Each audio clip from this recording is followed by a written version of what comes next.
Hello food lovers, welcome to our channel. నేను మీ రాణి Eramsetti. Friends, ఒక్క చుక్క నూనెతో పని లేకుండా చాలా సింపుల్గా టేస్టీగా ఆవిరి మీద చేసుకునే రెసిపీ అండి. చాలా టేస్టీ రెసిపీ, చిన్నపిల్లల నుంచి పెద్దవారి వరకు చక్కగా ఇష్టంగా తినే రెసిపీ. ఆ ప్రాసెస్ అంతా చూద్దాం. వీడియోని ఫస్ట్ నుంచి లాస్ట్ వరకు చూడండి, మధ్య మధ్యలో స్కిప్ చేయకుండా చూడండి. ఇంకా ప్రాసెస్లోకి వెళ్ళిపోదాం. ఒక కప్పు నిండా పొడి బియ్యం పిండి, అదే క్వాంటిటీలో కప్పు నిండా కొబ్బరి తురుము, బెల్లం తురుము తీసుకోండి. స్టవ్ ఆన్ చేసి కళాయి పెట్టుకుని ఒక పావు కప్పు బెల్లం తురుముని కళాయిలో వేసుకోండి. అరకప్పు వాటర్ పోసుకుని బెల్లం బాగా కరిగేంత వరకు ఉడికించండి. బెల్లం గడ్డలన్నీ బాగా కరగాలి. ఇలా కరుగుతూ స్టార్ట్ అయింది కదా, ఇలా గరిటెతో కలుపుతూ ఉడికించండి. ఇప్పుడు కొలుచుకుని పక్కన పెట్టుకున్న పచ్చి కొబ్బరి తురుము ఒక కప్పు ఉంది కదా, దానిని అలా పాకంలో వేసేసుకుని బాగా కలపండి. కొబ్బరి తురుము పాకాన్ని బాగా పీల్చుకుని స్వీట్ అనేది ముద్దలాగా దగ్గరగా ఉడకాలి. అంతవరకు కూడా కలుపుకుంటూ ఉడికించండి. దీనిలోకి 1 టేబుల్ స్పూన్ పల్లీల పొడి వేసుకోండి. పల్లీలను బాగా ఫ్రై చేసుకుని గ్రైండ్ చేసుకున్న పొడి అండి. ఈ పల్లీల పొడి వేసుకుంటే స్వీట్కి టేస్ట్ అనేది చాలా చాలా బాగుంటుంది. పల్లీల పొడి లేకపోయినా కూడా స్వీట్ చేసుకోవచ్చు. అలాగే 1 టేబుల్ స్పూన్ యాలకుల పొడి, 1 టేబుల్ స్పూన్ నెయ్యి వేసుకుని ఈ మూడు కూడా కొబ్బరి తురుములో కలిసేంత వరకు గరిటెతో బాగా కలుపుదాం.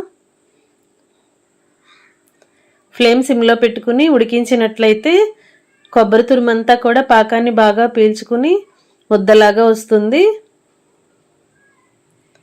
అంతవరకు కూడా ఉడికించండి. ఇలా ఎప్పటికప్పుడు గరిటెతో కలుపుతూ ఉడికించండి. కళాయికి అంటుకుపోకుండా మధ్యలోకి తీసుకుంటూ ఉడికించండి.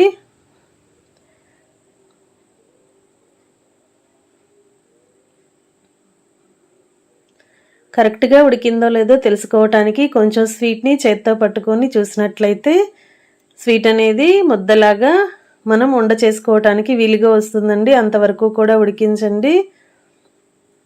ఉండలాగా రాలేదు అంటే, ఇంకా పొడి పొడిలాడుతున్నట్లు ఉంటే ఇంకొంచెం సేపు ఉడికించండి. మనకి ఉండలాగా వచ్చింది కదా, ఈ కళాయిని పక్కన పెట్టుకుని చల్లారనిద్దాం. వేరొక కళాయిలో 1 కప్పు వాటర్ తీసుకుని పోసుకోండి. అలాగే 3-4 టేబుల్ స్పూన్లు బెల్లం తురుము, 1 టేబుల్ స్పూన్ నెయ్యి వేసుకుని ఇవి రెండు వాటర్లో కలిసేంత వరకు బాగా కలిపి వాటర్ని బాగా కాగించండి. 1 పావు టీ స్పూన్ సాల్ట్ వేసుకుని బెల్లం అంతా కూడా కరిగేంత వరకు వాటర్ని బాగా కాగించండి. ఇప్పుడు అరగంట క్రితం నానబెట్టుకున్న పచ్చిశనగపప్పు అండి. పచ్చిశనగపప్పు కానీ పెసరపప్పు కానీ వేసుకోవచ్చు. నేను పచ్చిశనగపప్పుకి బదులుగా పెసరపప్పు వేస్తున్నాను. పప్పు అంతా కూడా బాగా కడిగిన తర్వాత పప్పు కూడా వాటర్లో వేసి బాగా ఉడికించండి. వాటర్ కాగటం స్టార్ట్ అయిన వెంటనే కప్పు బియ్యం పిండి కూడా వాటర్లో వేసేసుకుని ఉండలు అనేవి ఏమీ లేకుండా బాగా కలపండి. కప్పు పొడి బియ్యం పిండికి కప్పు వాటర్ కరెక్ట్గా సరిపోతాయి. గరిటెతో బాగా కలిపిన తర్వాత మూత పెట్టుకుని పక్కన పెట్టి చల్లారనివ్వండి. బియ్యం పిండి అనేది బాగా మగ్గుతుంది, చల్లారుతుంది. ఈ లోపుగా మనం ముందుగా రెడీ చేసి పెట్టుకున్న కొబ్బరి స్వీట్ని బాగా చల్లారించాం కదా, ఇప్పుడు కొంచెం కొంచెంగా కొబ్బరి స్వీట్ అనేది తీసుకుంటూ చిన్న చిన్న ఉండల్లాగా చేసుకుందాం. మనకి ఏ సైజులో కావాలంటే ఆ సైజులో చేసుకోవచ్చు. ఇలా కొంచెం కొంచెంగా తీసుకుని బాల్స్ లాగా చేసుకుని ఒక ప్లేట్లో పెట్టుకోండి. ఈ స్వీట్ అంతా కూడా ఇదే విధంగా రెడీ చేసి పెట్టుకోండి. మొత్తం అన్నీ కూడా చేసుకున్నాం కదా. ఫ్రెండ్స్, నా ఛానల్ని కనుక ఫస్ట్ టైం వాచ్ చేసిన వారు సబ్స్క్రైబ్ చేసుకుని పక్కనే ఉన్న బెల్ బటన్ని క్లిక్ చేయండి. నేను పెట్టబోయే రెసిపీస్ అన్నీ మీ ఫోన్కి నోటిఫికేషన్కి వస్తాయి. డైలీ ఓపెన్ చేసి చూడండి. వాటిలో మీకు నచ్చిన రెసిపీస్ని కుక్ చేసి ఫ్యామిలీకి సర్వ్ చేయండి. సింపుల్ ప్రాసెస్తో టేస్టీ రెసిపీస్ని పోస్ట్ చేస్తాను. అవన్నీ కూడా మీకు నచ్చేలా ఉంటాయి. అన్నీ కూడా మన ఇంట్లో ఉన్న ఇంగ్రీడియంట్స్తోనే చేసి చూపిస్తాను. బియ్యం పిండి అంతా బాగా చల్లారి దగ్గరగా వచ్చింది కదా, ఇప్పుడు గరిటె పక్కన పెట్టుకుని చేత్తోనే పిండి అంతా మెత్తగా మ్యాష్ చేస్తూ కలుపుతూ ముద్దలాగా చేసుకుందాం.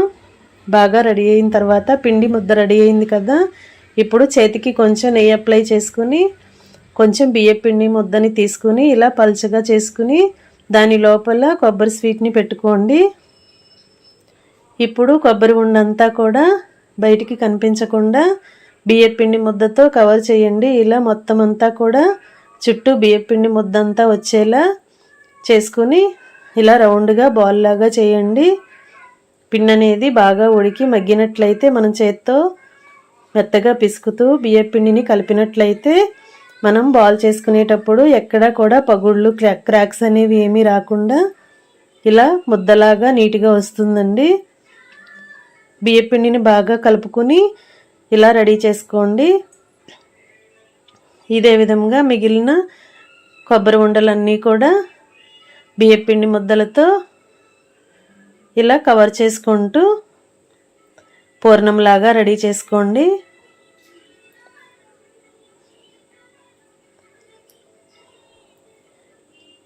ఇలా మొత్తం అంతా కూడా ఒకేలా పగుళ్ళు అనేవి ఏమీ రాకుండా నీట్గా చేసుకోండి. ఇదే విధంగా మిగిలిన స్వీట్లన్నీ కూడా ఇదే విధంగా పూర్ణాల్లాగా చేసుకుని మొత్తం అన్నీ కూడా ఒక గిన్నెలోకి సర్ది పెట్టుకోండి. ఇలా అన్నీ కూడా రెడీ చేసుకున్నాం కదా, మనం ఉడికించిన కప్పు బియ్యం పిండికి అలాగే ఉడికించిన కప్పు కొబ్బరి తురుము బెల్లం తురుముకి కరెక్ట్గా లోపల పూర్ణాలు ఎన్నో ఇచ్చాయో పై పూర్ణాలు కూడా అన్నీ వచ్చి కరెక్ట్గా సరిపోయాయండి. వీటిని పక్కన పెట్టుకుందాం. స్టవ్ ఆన్ చేసి ఒక మందంగా ఉన్న పాత్ర పెట్టుకోండి. దాని లోపల ఏదైనా స్టాండ్ కానీ ఏదైనా బౌల్ కానీ పెట్టుకుని అది ములిగేంత వరకు వాటర్ పోయండి. 2-3 గ్లాసులైనా వాటర్ పోయండి. ఇప్పుడు మనం పూర్ణాలని గిన్నెలో పెట్టుకున్నాం కదా, ఆ గిన్నెను స్టాండ్ పైన పెట్టుకుని ఫ్లేమ్ సిమ్లో పెట్టుకుని ఒక 10 నిమిషాల కంటే కొంచెం ఎక్కువగా ఉడికించండి. మధ్య మధ్యలో మూత తీసుకుని చూసుకుంటూ ఉడికించినట్లయితే మనం పూర్ణం చేతితో పట్టుకున్నప్పుడు తడిగా లేకుండా ఇలా సాఫ్ట్గా ఉడికిపోయి ఉండాలి. అంతవరకు కూడా ఉడికించండి. పట్టుకున్నప్పుడు కొంచెం మెత్తగా అనిపిస్తే పిండి ఉడకనట్లు ఇంకొంచెం సేపు ఉడికించండి. ఇంకా రెడీ అయిపోయండి. చాలా సింపుల్గా టేస్టీగా ఒక్క చుక్క ఆయిల్ కూడా లేకుండా ఆవిరి మీద చేసుకునే రెసిపీ. మీ అందరికీ కూడా ఈ వీడియో నచ్చినట్లయితే లైక్ చేయండి. మీరు కూడా కుక్ చేసి ఒకసారి టేస్ట్ చేయండి. మీ ఫ్యామిలీలో అందరికీ కూడా ఈ రెసిపీ నచ్చుతుంది. ఛానల్ని ఫస్ట్ టైం వాచ్ చేసిన వారు సబ్స్క్రైబ్ చేసుకుని పక్కనే ఉన్న బెల్ బటన్ క్లిక్ చేయండి. Thanks for watching. నేను మీ రాణి ఎర్రంశెట్టి.